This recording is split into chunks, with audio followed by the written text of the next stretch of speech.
90 to 92. The Gerry Ryan Show, Monday to Friday, 9 till 12 on 2FM. Julian Clary is known for many things, obviously his magnificent talent as an entertainer across the television, the wireless, theatre and film. His quick, quirky wit, double entendre, and indeed many risque moments in the entertainment world date back to the 1980s. This makes you sound like Arthur Askey, doesn't it? Especially when you use words like wireless. Wireless, yes. Well, we are wireless, Julian, I can tell you at this very moment. We're without wires. We last spoke back in 2005. I actually would have thought that was before that, but apparently not, when he published his autobiography, A Young Man's Passage. And this morning, I have the pleasure of his company, and I'm glad he's in studio because of the peculiar condition that I'm in today. I feel that you will be balm to my wounds. He's in studio here in London to tell us about his very first novel, Murder Most Fab. You'd kill to be that famous. A must-buy, bold, wicked, stop me if any of this is not true, funny, filthy summer read. Strangely, all about a highly successful TV personality whose very dodgy past comes back to haunt him. And just to clarify again, this is not a novel, or this is a novel and not an autobiography. Julian, good morning and welcome. Hello there. I wouldn't question any of that. No. Except the phrases like must buy. There's no must about it. It is optional. Optional? Yes. I wouldn't give them that sort of leeway if I was you. Okay, we'll stick with must buy. You will get cancer if you don't buy this book. That's a medical fact. Now, of course, writing a book, as an author myself, is an extremely painful process. Also quite painful for the people who have to read it in some cases as well, eventually. What prompted you to do something that, what most people don't realise, is incredibly time-consuming and very difficult? Well, what prompted me? I think writing the autobiography, when I had to let that go, when I had to send it off to be published, I felt a bit bereft. So I thought I'd start another book. And also, being so constrained by facts, of my life, I wanted to use my imagination. As I was writing my autobiography, I thought, what a shame I did that at that point. If only I could rewrite history. Of course, some people do that when they're writing their autobiography. They do. That's not unknown. But in a novel, you're in charge, and once you've created the gallery of characters, you can make them meet each other, fall in love, kill each other. And I quite enjoyed. I mean, I hear what you're saying. It is a tedious, goes on and on. It's awful. And did you type it yourself? You see, I think, borderline dyslexic. I am dyslexic, in fact. So I found trying to type, just first of all, it wasn't fast enough. It didn't seem to give you voice to the thoughts you had in your head. So I had to dictate it, like somebody with some sort of special needs who was trying to, get their last will and testament out or something. And that worked out quite well. A very patient fella used to sit there for about 3 hours and listen to me while I spoke at him. Right. But did you type it all yourself? Absolutely. I don't know how you... It sounds like a very mundane question, by the way, but when you've done something like this, it's not. I would imagine if you dictate it, does it not come out as conversational rather than... I like to see the words on the page. I think the phrase you're searching for, Julian, is come out like absolute shit. Is that what you're saying? Well, is that what you're saying? It's a possibility, a very strong possibility. I'm very secretive about it. I don't let anyone see it until it's completely finished.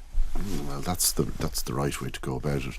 I'm always fascinated when I see documentaries about people like Freddie Forsyth, and you see him there and he's got a pipe and he's got a board on the wall and he's got names of people with arrows going over to bubbles with other names and down to subplots. Because when you're writing something like this, you have to, and the narrative isn't always, from A to B to C. Sometimes you start in the middle, go to the end, come back to the beginning. And that must be quite good fun, I would imagine. Well, I've got a vague idea of where the book's going, of the plot, but I haven't storyboarded and I haven't worked out the ending yet. Nor did I I'm talking in the present tense because I'm writing another book now. I didn't do that with Murder Most Fab either. And whatever you say about it, I think you can't tell how it's going to turn out when you're reading it because I didn't know when I was writing it how it would resolve itself. Well, that's good. That's the way it should be. Did you enjoy writing it? Well, yes, but every day wasn't a joy. I'm quite determined when I start that I have to do 1,000 words a day, so that whatever mood I'm in, wherever I've been, when I come in, I've got to do my 1,000 words before I go to bed. So some days that takes half an hour. Sometimes it can take 5 or 6 hours. It's. But you must be quite organised then. Well, it's just I set myself these tasks. It's like you can't go to sleep before you brush your teeth. I wouldn't dream of it. And it's the same. If you haven't written your words, then you can't go to bed, I'm afraid. I see you have all your teeth as well, which is good. I have done what? You have all your teeth. I have all my teeth. Which is good. I'm very observant, yes. Which is good. And hair as well. You look very well. Yes, I've got a hair and teeth. That's all you need in life. Yeah. How you've got nice hair. I've got good hair, haven't I? Yes. Look, for an old man, I've got quite good hair. You've got all your own teeth. And look, my father was a dentist. You may notice he looked closely at it. He looked rather higgledy-piggledy. My father was a dentist. I'm on a bit of a cruel streak towards my father, I've noticed over the last few days. And I don't mean it intentionally at all. I deeply loved my father, still do. And I think any half of a brain comes from his full brain. He was a wonderful man. But my father refused to give us orthodontic dental application. So everybody else had wonderful and fabulously equal and equidistant teeth except the dentist's son. What, you meant like cosmetic? Yeah, well, he wouldn't fix straight. And he said, it's bloody nonsense, You could be in Hollywood now if you'd done that. I could be, funny, because I'm on television, though, and I'm interviewing Jeffrey Archer later on today. I bet you're thrilled. Well, mate, what do you think I should ask him? Oh, I don't know. It's a bit slippery. What will he be plugging? He'll be coming on your show to plug something, when he is books. Yeah, I watched a documentary about him yesterday. I think it was made back in 2001. It was a panorama documentary. And wow, there's a movie, there's a novel. Just his life. I'm sure he's interesting. Yeah. And very clever. But the public perception of him is that he's a bit of a rogue. And perhaps you should ask him how he feels about the public's perception of him. That's a good question, because does he care about it? Tell him I asked it. Julian Clary asked, do you care what the public think about you? Somebody else, like Marco Pierre White, asked me to ask him, did he understand what remorse meant? Yes, that's very good. That's good, isn't it? Very good. Or even how to spell it. Yes. That. And does he believe in an afterlife and, do you? And judgment and comeuppance? I do in a pagan kind of way. Do you not believe God is a cricket-playing sort of... Well, he's multinational now, isn't he? Multi-ethnic. You couldn't just have him as a white man playing cricket. Well, I'm Catholic, and I was very kind of fervently Catholic for a long time. But that's kind of gone out the way now. What happened? Well, I think when Mother Teresa's veil dropped, did it? They don't like gay people, do they? Or they don't like you to be practising. Well, they're not mad keen on gay people. John the 23rd was rather more understanding. Then I think the Polish person, even though he affected to be understanding, wasn't mad keen on them. And Pope Benedict is definitely off them altogether. Yes, well, life's too short. I've got to get on with my life and practice away. But do you honestly think Christ, the revolutionary, the good-looking Christ, because I always have an image of him looking as very handsome, sort of handsome Palestinian. I called him a Palestinian terrorist there a while ago. There was awful uproar over. Steady on. Yes, he's a freedom fighter. Can you imagine Julian Clary is arriving at the gates of heaven and Christ goes, "Oh, Clary, bloody gay, you're not getting in here." I can't see that happening, can you? No. I mean, which section of the gospel would he be looking for authority in? Well, there are lots of things about Catholic Church, and particularly the Mass, which I love. And my mother suggests that maybe you can just take the bits you want and ignore the bits that don't suit you. But a la carte Catholicism, they're not happy about that. They're off that completely. As a renowned homosexual, I felt uncomfortable going to Mass. So, did you receive the Eucharist, did you? Oh, yes, if I go. Practising your heinous gay ways. Yes, I queue up. and I do receive. But you just feel a bit self-conscious, I felt a bit self-conscious. So I don't go very often, which is a shame. But when you consider the number of gay men that went into the Catholic Church, indeed, it's quite ludicrous to imagine that you'd have a fella who was gay up in the pulpit denouncing homosexuality. I always remember one of our Lord's prayers, we come now to the issue of homosexual practices. And I was furious when I said I wanted to complain about listening to homosexual. My mother said, what are you offended by? I said, look, I don't mind him condemning homosexuality if he's free to do that if he wishes to. I don't personally condemn it. But I said, could he not call it homosexual? Why is he calling it homosexual? So I did actually go and say it to him. I was only a schoolboy. And he said, are you a homosexual yourself, Ryan? And I said, I might be. Well, if you were, you'd be a homosexual. I'd be a homosexual. Call me a homo for short. Call me a homo. What is the correct phrase these days? The correct... I remember queer was considered cool, but then when you called anybody queer, they'd hit you. Well, it wasn't cool for years, and I like the way words get reclaimed. So that's now, that's allowed, that's encouraged to call yourself queer.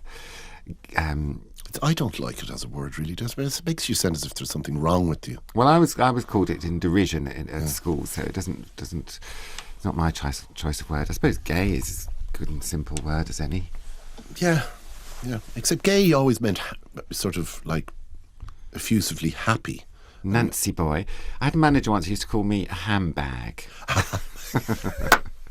How's the handbag today? And I didn't mind that. Or pansy, that was something I was accused of being, I remember, in school. This is Ryan with his pansy jumper. A pansy jumper. What is, if anybody knows listening here this morning, whatever part of the world you're in, listening, because we're listened to all over the world now, Julian. Oh yeah, how lovely. Yes. Would they please phone us in immediately or email us on grs@rt. What does a pansy jumper mean? In studio, a man who could be accused of wearing a pansy jumper. It's plain grey. It's nothing pansy about this. You've spoilt it now. I was going to give them that you were wearing some sort of multicoloured Joseph and his amazing Technicolor pansy jumper dream coat, but you're not. When you were accused of wearing a pansy jumper, what colour was it? Was it patterned? Was it No, you see, floral? I'll tell you what. Do you know what there might have been some logic behind what the teacher was saying? It was mohair, right? Oh, well, say no more. Mohair, and made me look a little bit like Sue in Sooty and Sweep. Okay. If that was the look you were searching for, I got it. Yeah. In one. That's a pansy jumper. You were always a very snappy dresser. Sometimes I deeply suspect it. Oh, they're bringing us in notes here, look.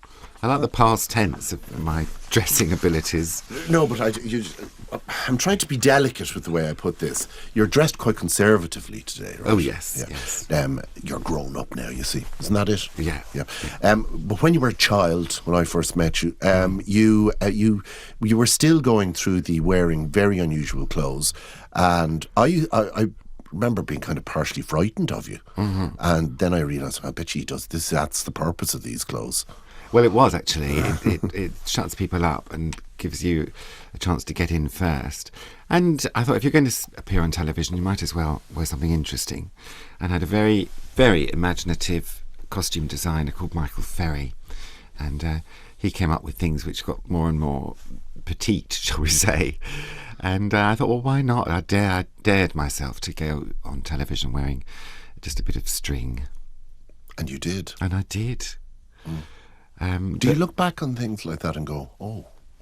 I laugh. I mean, it made me laugh at the time, and it makes me laugh now. Well, I think what was why it really worked, I don't know whether you do it now or not. I don't think you do. No, you don't. Was that you had this big, tall man, very handsome, very statuesque man, wearing these absolutely borderline circus kind of outfits. And I think people were, people would laugh nervously, and then the laugh would turn into absolute hilarity. And I think that that's a fantastic ability, to be able to sometimes just stand there and make people laugh without almost saying anything. Well, it was... I realised no one else was doing male glamour in that kind of way. And I didn't want to wear dresses. I didn't want to be a female impersonator. I just wanted to... let my imagination run riot, really. And yes, comedy was the end result. You did do a bit of drag, though, didn't you? Years before, when I started. Yeah, but people were quite cruel during that time, where there was a lot of sort of shouting at you and flinging things at you. Well, I wasn't very good either. It wasn't because I was dressed up. I was not had no act really. I was just messing about. But that's a long time ago. It's actually, drag is a much more difficult thing to carry off than people realise. I have great respect for a good friend of mine, Alan Amsby, Mr. Pussy. I don't know whether you've ever I've heard of him. Come across his act, but he is super. I mean, he gets it. Danny LaRue really got it as well, I think. They're very good at drag in Australia as well. Why would you think that is? For people who seem to reject the homosexual, they seem to be mad keen to be dressing up as ladies, don't they? Oh, there's a lot of homosexuals in Australia, I think you'll find. Yeah. There's a good drag act called Maud Boat. Maud Boat. Made me laugh. Yes, there's a lot of stuff in that name, isn't there? Yeah. Here's a couple of... Nora Bone is another. Nora Bone. There's more in that, actually, than Maud stuff, isn't there? My grandmother used to call gay men Harry handbags. Oh, yes. Harry handbags. It's a pansy-gansy, says Sheila. A pansy-gansy is what you had, Mr. Ryan. Well, thank you for that. Is there more stuff there? What's this? What was brought in? Did you see where on the box of tissues? Oh, yeah. Well done. I have to have tissues with me today because of my allergy. Well, there's a nurse standing by. There is. I've got a couple of nurses You may need an enema at any moment. Yeah. Have you had an enema? Oh, I have. And colonic irrigation. Yeah. I had... I because I'm a hypochondriac, I don't know how you are with your health. I had colonoscopy some time ago. Yes. And this fellow wearing a pinstripe suit who seemed to be very keen to go to see Leinster play rugby. He was borderline interested in me. He said, "Are you heterosexual, Mr. Ryan?" I said, "Yes." I said, "Yeah, basically." And he said, "Well, you're probably not going to like this." And I said, as if homosexuals would like it. Well, I mean, I actually, yes, and the story does develop. He said, because I'm going to stick my hand, not my finger, my hand up your anus. And I said, really? I said, I've heard about this. And I said, I don't believe a hand is necessary. No. And I said, what are you going to do? And he says, I'm going to laugh. Well, he didn't, subsequently, just for the papers who were listening and looking for a headline.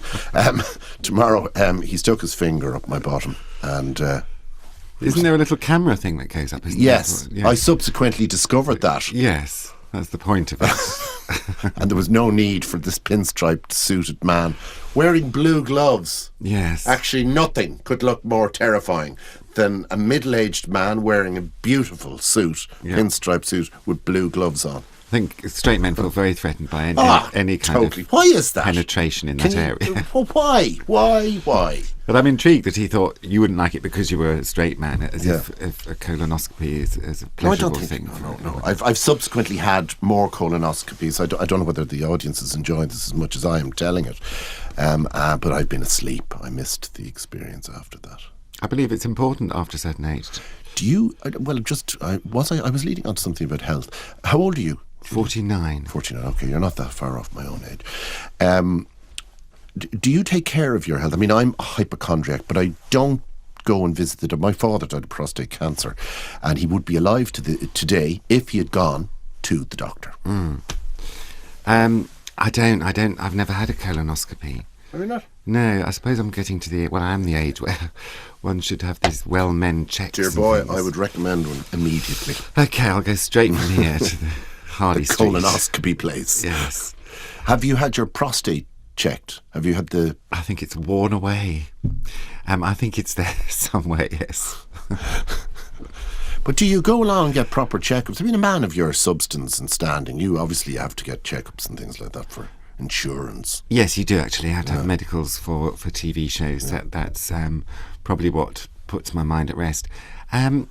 No, I've been thinking about it, but I haven't had a complete once-over. I had this acid reflux attack a few weeks ago. You were telling me that, yeah. Which is, I mean, I don't know what a heart attack feels like, but it was this, we phoned Pains NHS Direct. The chest. Yes, they said, what sort of pain is it? Is it like a pressure pain? I said, yes. So they sent an ambulance who gave me an ECG and tested my lungs and said, well, whatever you've got, it's not anything terminal at the moment. And it turned out to be acid reflux. Were you a bit disappointed? Well, no, I was so relieved because I'd been up all night with the pain. And, in the middle of the night, your imagination, you come to the conclusion that that's it, your life is going to be over. How did you feel about that? What were your thoughts? I was not ready to go. I didn't think, I've achieved nice things in my life. At least I've written a book. Now I'm ready to depart. I didn't think that at all. And now Have you a partner? Yes. Was your partner there? Yes, but I didn't like to wake him up. I woke him up Very kind. 6, 7 in the morning because I had announced. And did you tell him that you were dying? Well, I do often. You nearly died. I didn't. I have a lot of ailments, and I did say as we were going to bed that I didn't feel too good, and I believe he rolled his eyes and said whatever. So I was sulking. And is the relationship still intact? Well, yes, but he has a lot to put up with me. When he realised the gravity of the situation, it was him that phoned NHS Direct and set the ambulance on its way. Have you ever feigned an illness? Have you ever manufactured an illness? Well, I do for attention purposes with my partner. I think that's why he rolled his eyes and said whatever. If I feel like I want him to make the dinner and I just want to sit there and drink gin, I say, well, I'm not feeling too good, I've hurt my back, whatever. And it's a little game we play. I interviewed Larry Hagman recently. You remember? Oh, yes. JR in Dallas. And he's got a new liver, Has he now? So I became quite interested in getting a new liver after talking to him. I don't know why I brought that up. Anyway, put on your headphones there. Oh, okay. Yeah, see if we're getting... Are you receiving signals there, Mr. Clary? I'm receiving you. Good. That's jolly good. Now, good morning. Who's this? CJ. Good morning. Hello, how are you? Not too bad, Gerry. Good to talk to you. Hi, Julian. Hello there, CJ. How's it going? It's good, thank you. Good. I have a question. I'm a gay guy, and one of the things about gay guys that have always, it's always kind of amused me to one point, but it's always kind of, I can never understand it. Why gay guys have the need to act overly camp? Right. Good question. Why? What is it? What makes people camp? Is it internal? Is it environmental? I've always thought that camp is a sort of an obtuse way of looking at the world. It's kind of standing slightly outside of it. But is it a defence? I don't know. I'm thinking back. I don't know if I was a camp child, but I was certainly a very effeminate child, and I was very clearly gay and was given a hard time for that. And as I've grown up and been working in show business, I've been accused of being a stereotype and so on. But it's something that came very naturally to me. If I remember when I was about 14 or 15, I thought that perhaps I should suppress my mannerisms and alter my voice in some way to sort of blend in with all the rest of the boys at school. But that felt very unnatural. I found it very difficult, and I think there are camp heterosexual men as well. Oh yeah. So in fact, I think there's more camp heterosexual men than there are gay men. I don't think it was a conscious effort with me to be camp. CJ, are you offended by it? No, not at all. I mean, I'm very easygoing. I mean, whatever floats anybody's boat. I mean, I'm fine with that. But I'm just thinking as well. I mean, do you think, with the way people see gay guys acting that way, do you think that's why they're stereotyped in such a way because of the way they act? Yes, the whole thing of stereotypes is quite interesting. Well, it presupposes there's anything wrong with being camp, doesn't it, really? I agree. I certainly don't see anything wrong with this and stuff. No, but I think I really subscribe to the defence mechanism. For instance, I think if you're 13 or 14 and you're in a schoolyard, and you're effeminate as a boy, one way of escaping being forced to play rough sport, for instance, or indulging in the kind of fairly monosyllabic exchanges maybe that young heterosexual male teenagers get involved in, is to send out a signal that I am not one of you. I'm different. And one way you can do that is by being gay, or not by being gay, by being camp.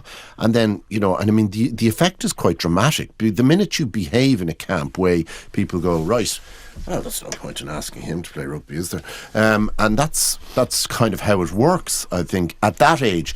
And then I suppose old habits die hard, Julian, don't they really? Well, it is a way of diffusing an aggressive situation. But I think it's a way of trivialising life in general and getting through the day, just kind of making light of things. And Gerry, you were saying there that you think some straight men act camp as well. I do, yeah. I agree with you. I mean, I know a few people, and one in particular, he is the most campest guy I've ever met. He's more camp than my gay mates. But he claims that he's straight, and that for me is just completely taboo. I mean, for instance, I have a tendency to be camp, and I think I do it to just sort of half annoy people, really, in a way, because people are going, well, there's... All the time, though, Gerry, are you? What? I mean, you don't act that way all the time. No, I don't. No, I mean, let's be honest about it. Sometimes I don't know what I am, because I behave in... I think this... who is Gerry Ryan? I think that's actually quite a good question. I mean, I tend to be a bit of an alias. And camp is one of the aliases I would use on occasion, and I find it very effective. Yeah, I think that can be good sometimes. I mean, with whatever situation you're in or whatever and stuff, it can be very humorous. You will notice the way, though, I've become quite deep baritoned heterosexual, though, in the last few moments. Absolutely. But yeah, I just wondered, what your thoughts on the campness was and stuff. I've no problems with it and everything, and probably at times I'll probably act that way as well, but for the most part I know I don't and stuff. Well, of course, for you, Julian, it's a livelihood as well. It has been a way of...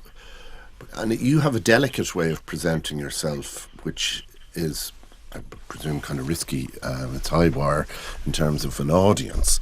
But when it works extremely well. Yes, I'm just wondering if am I being camp today? Are you being camp today? Is it? And it's not something I'm thinking about.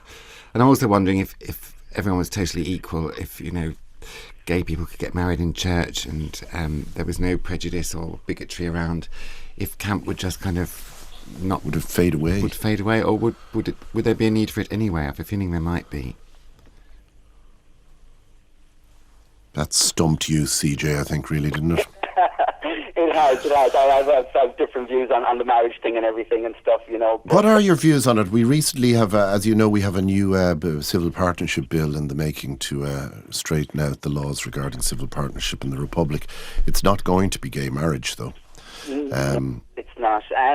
I think, it's fine for what it is and for what it's going to be and stuff. It certainly wouldn't be for me, it's not a route that I would be taking. Why not? I don't know. I like being my own person. I don't want to... I think once people get married, there's a lot of this view that one is owned by the other person and vice versa and stuff. And I'm just, I like being my own person. Well, marriage is, I always thought it was, and I still think it is, putting your money where your mouth is. It's high risk, and you're really saying, I am willing to hook up with you in a fairly fulsome way, to the extent that if this breaks up, it could be quite tricky afterwards. And I think that's really what marriage is. It's high risk, and by taking a risk for somebody else, I suppose you're emphasising your love and your affection and devotion to them. True, I agree. Unfortunately, I'm not a very lovey-dovey person. I'm sorry to hear that. Not at all. Now we've lost interest in you, CJ. Yeah, perhaps you should be more camp, and then you might have more friends. Yes, be a bit more loving, CJ. Try a little camp over the weekend, CJ. See if it comes back. They'll be queuing up. They'll be queuing up to you, and you're sure you'll be married by Wednesday. All right. Good morning. Take care. Here's another few texts. Will I read them out to you? Yes. Myself and my mother love Julian. We watched him last night. No, we watched his late night show. Can it be bought on DVD? He's so handsome and witty. I will go and buy the book. When's it out and where? Well, it is out, and it's out wherever books are out. Anywhere from supermarket to bookshops. Yes. Gerry, tell that lovely man his mam is right. Go to Mass. Receive Holy Communion. He sounds so kind, this is you, and loving. God would be proud of him. Oh, okay. Isn't that nice? I'll give it a go. That's lovely. Gerry, a pansy gansy is a jumper knitted for a son by his mother. Well, aren't all jumpers? That's what I have. Yeah, I don't think my mother ever knitted a jumper for me. In fact, I don't think my mother could knit. Maybe that's unfair. I'm on a bit of a parent bashing thing at the moment, am I? Doesn't sound positive. Let it go. Let it go. I should let it go. Julian, of course, is here to shamelessly, well, in fact, I'm doing it for him because he doesn't do it much himself. I'm shamelessly plugging. Actually, now I feel a bit sick again. Oh, hang on. You've read my book, haven't you? Yeah. So just tell Murder the listener. Most Fab. Tell the listeners what you thought of it. I thought it was absolutely fantastic. I thought it was charming. I thought it was witty. I thought it was funny. I deeply suspect it's about real people. I'm not sure whether it's completely fictitious. Ah, well, the murders are fictitious. Yeah. And because otherwise the police would be talking to instead of me. The central character, Catherine, was someone I did... when I was the same age as JD in the book, I did share a flat in Lewisham with a girl called Catherine, who was a nurse. So, yes, the bits of it are... that's what happens when you write a novel. You kind of put portraits of people you know in. There's always a temptation to believe that the part of it is revenge, that you've been satirising people and punishing them, with no fear of retribution in court because they're not named. Well, there's lots of little portraits of people I've met along the way that have done me wrong. And so, despite your listener thinking what a nice, kind person I was, I did feel a bit vengeful when I was writing it. It's done for my own amusement, really. Actually, now I'm sweating quite badly. Oh, dear. Lord Archer's in for a treat, I can tell you later. Have you been treated badly? Have you treated people badly as you grew up? No, I don't think I have. Yes, I'm 49, so in my adult years, I've met a few unsavoury people, and it's just the temptation is too strong to resist when you're writing a book to just do a little, either quote them directly, or paint a little portrait, and they'll know exactly who they are, and that's my satisfaction. I don't think any of the major characters are. I mean, Catherine is quite she's an evil woman, but she's quite a nice, rounded character. She's a charming evil person. And the Catherine I knew wouldn't mind, but not that she's with us anymore anyway. The last time you and I spoke, you were still recovering from the fisting Norman Lamont experience. Oh, yes. Which I think even took you by surprise, the level of national disgust. Yeah. That a man so kind and so gentle could make such a dreadful assertion. I have to tell you, people in Ireland weren't that put off by it at all. I don't think people here were either. I think it was only a few tabloids that decided to make a fuss. Did Norman Lamont ever say anything about it to you himself? No, we've never seen each other since that fateful night. Never been in the same room. Well, can you recall, maybe I asked you this before, but I'm still curious, can you recall the thought process that you were going through at the time? It was an award ceremony, by the way, and you were introducing, who were you in? I was introducing the best comedy actress, and the winner was, I forget who the winner was. It was the penultimate award, so I'd had a lot of waiting around to do. And I had seen Norman Lamont sitting in the audience and wondered to myself what he was doing there, because it was very inappropriate. And well, he was a deeply disliked man. Deeply unfunny. And it's a comedy awards, and I thought no one had mentioned, no one had given him a hard time, so I thought I would.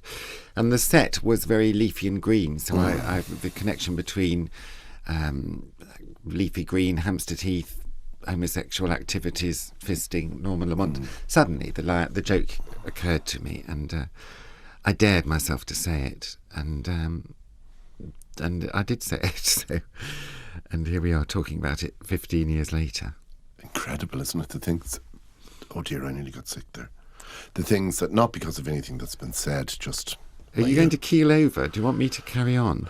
Well, I mean, you've got a good 8 minutes left, and I presume you could probably be better than me. Actually, more than 8 minutes. I'll read chapter 1 while you go and be sick Actually, in a but bucket. wouldn't that be nice if you read maybe a paragraph or two? It's too rude, though, the first bit, isn't I it? don't think that's a problem.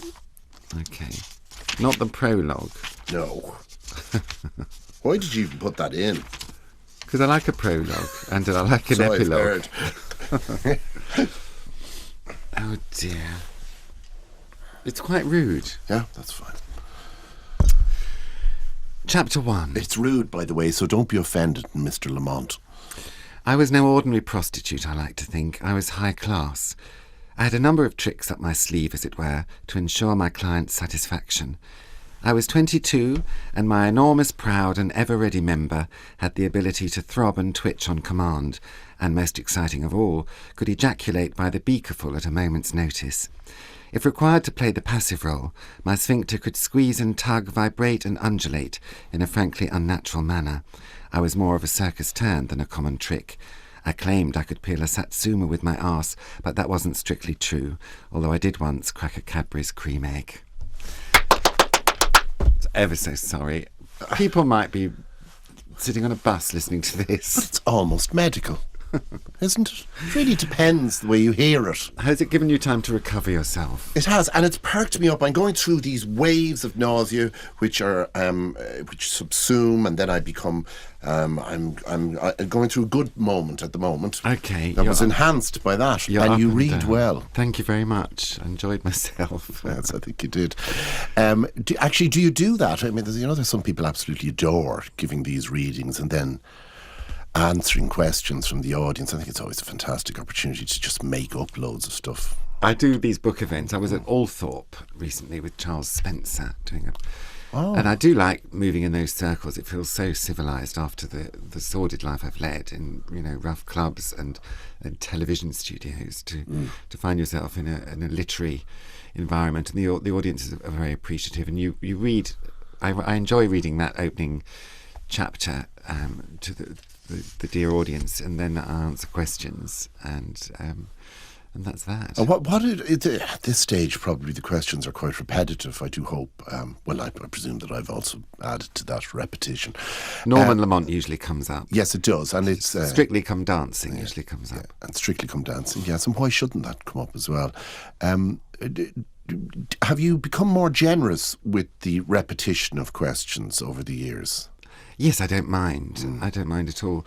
The other thing is what's the difference between writing a book to writing comedy material, which is, I'm not going to answer it, but that's quite a common question.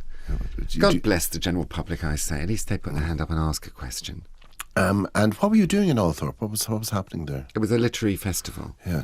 And so there were lots of literary types. But you got to stay the night. I spent the night in this huge 4-poster bed in the Princess of Wales suite. And then you have a barbecue with the Earl himself and other posh people. And what did Spencer have to say to you? He was absolutely charming, as really proper posh people are. He wasn't all plummy, and he wasn't insecure about his poshness. He was just delightful company as we ate venison sausages. Venison sausages, that's a proper barbecue, isn't it? That would make you feel better. Yeah, I like sausages. I think I'm allergic to them as well. I love pork and bacon, but I've become quite allergic to it. Actually, I think I'm becoming allergic to life. I think you just need to be fed through a drip. I wouldn't say no to that, but then I do like food. I was in a restaurant last night, Marco Pierre White's restaurant. No less.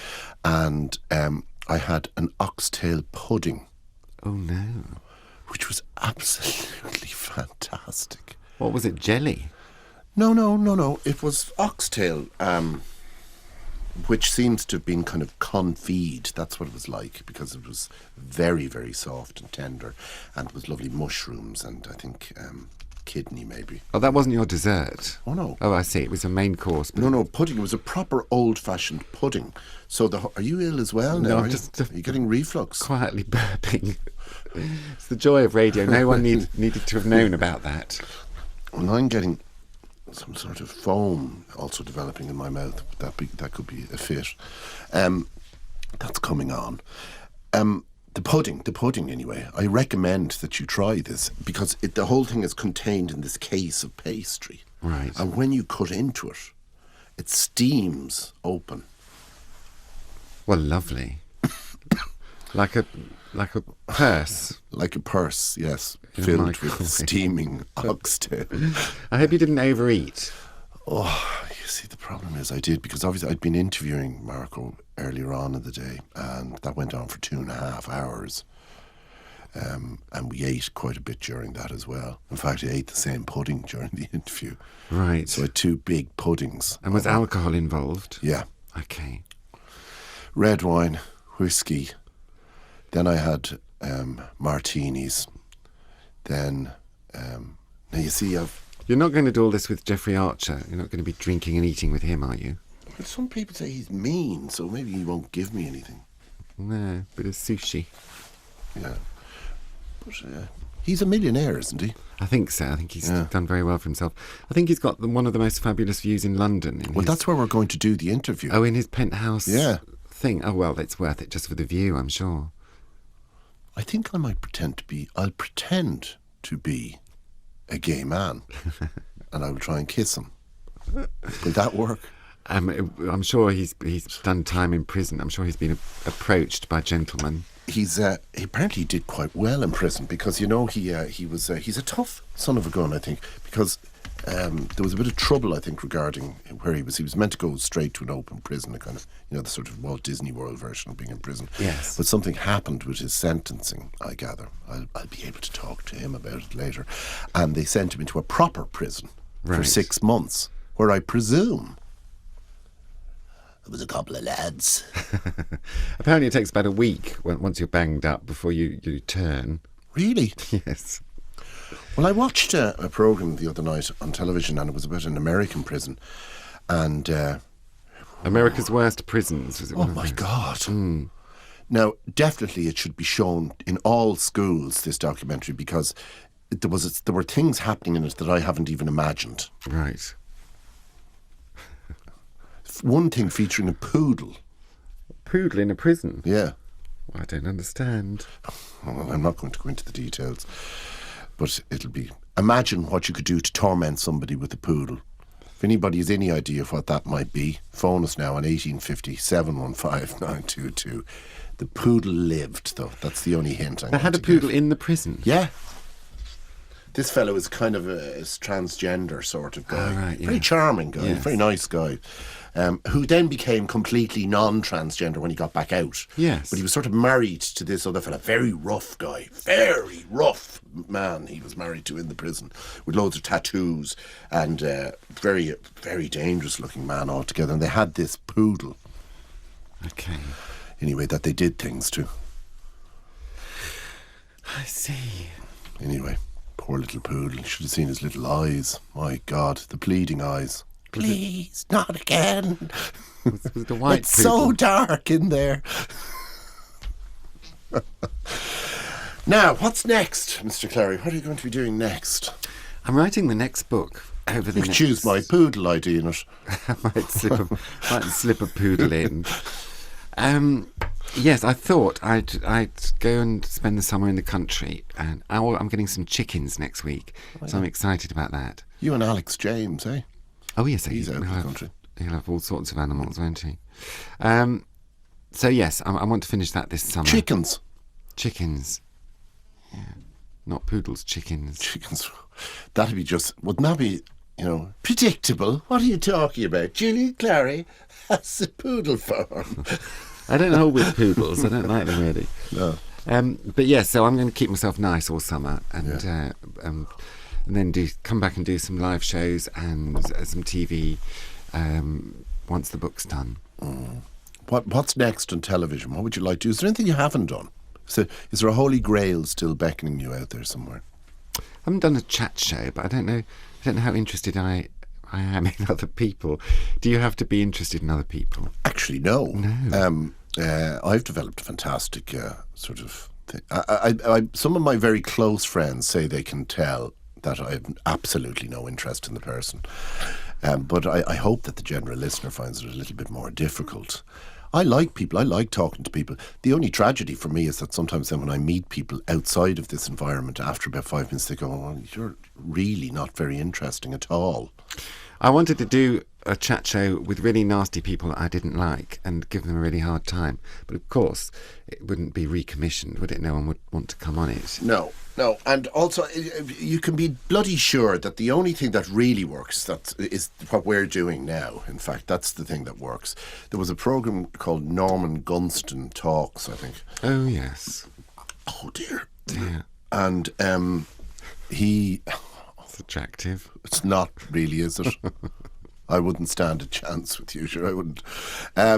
Norman Gunston, and what he did was he had on proper guests. You know, they're quite famous people who obviously God help them and no idea who he was. As nobody did. And he'd squash them onto a sofa so they were very uncomfortable, and he'd feed them curry on a paper plate so it would drip over them. Now, it was quite entertaining to watch initially, but it wasn't recommissioned. There wasn't a runner. No, it wasn't. No. So, no, interviewing people, I think you'd quite like it, but you have to actually, you have to be interested in what they're saying. For instance, Graham Norton, who I absolutely adore, and I think he's very, very funny. I don't think Graham's really all that interested in what the people are saying on his programme.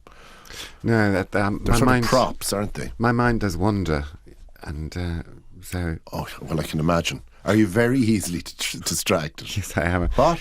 terribly low boredom threshold. We'll see.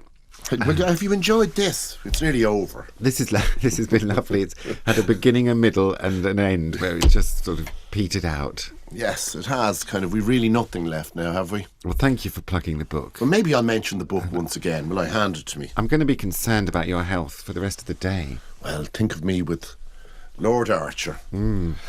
Julian Clary, Murder Most Fab. You'd kill to be that famous. A slick page turner.